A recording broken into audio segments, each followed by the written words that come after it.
বন্ধুরা, আপনারা যদি রিঙ্কু সিংকে সেরা খেলোয়াড় মনে করে থাকেন তাহলে ভিডিওটিকে লাইক করে দেবেন। বন্ধুরা, রিঙ্কু সিং টিম ইন্ডিয়া ও কলকাতা নাইট রাইডার্সের কাছে একটি ভরসাযুক্ত নাম। নিজের খেলার জাদুতে সকলকে কাবু করে দিচ্ছেন ধীরে ধীরে এই রিঙ্কু সিং। যদিও আজ এই ভিডিওতে 22 গজ তার খেলা নিয়ে আলোচনা হবে না, বরং আজ আলোচনা হবে তার সাধারণ ছাপোসা বাবা আমাকে নিয়ে। বর্তমান সময়ে আইপিএল হোক বা টিম ইন্ডিয়ার অন্যান্য টুর্নামেন্ট, রিঙ্কু সিংকে সকলেই চাই। তিনি এখন স্টার ক্রিকেটার, কয়েক কোটি টাকা বেতন, অথচ তার বাবা মা কিনা একদম সাদামাটা জীবনযাপন করছেন। শুনতে অবাক লাগলেও এটাই সত্যি। আজও রিঙ্কু সিং এর বাবা খানচাঁদ, মা মীনা দেবী গভিলা গ্যাস এজেন্সিতে নির্মিত কোয়ার্টারে বসবাস করে জীবনযাপন করছেন। আজও তার বাবা মায়ের এই পুরনো বাড়ির প্রতি অনুরাগ রয়েছে।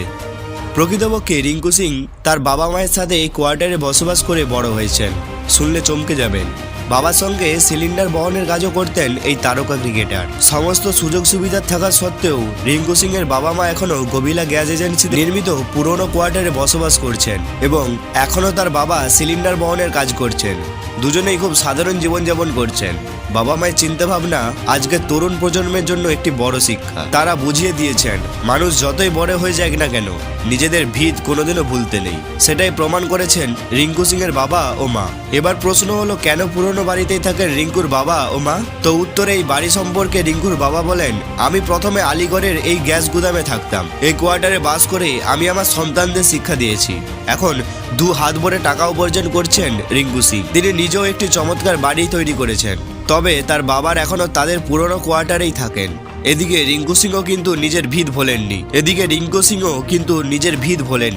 রিঙ্কু সিং শিশুদের খেলার জন্য মহুয়াখেরা স্টেডিয়ামে একটি হোস্টেলও তৈরি করেছেন। বন্ধুরা, কেমন লাগলো রিঙ্কুর কাহিনী নিচে কমেন্ট করে জানাও। আজকের ভিডিওটি এই পর্যন্তই। ভিডিওটি যদি ভালো লেগে থাকে তাহলে ভিডিওটিকে লাইক করে দেবেন, আর চ্যানেলে নতুন আসলে চ্যানেলটা সাবস্ক্রাইব করবেন।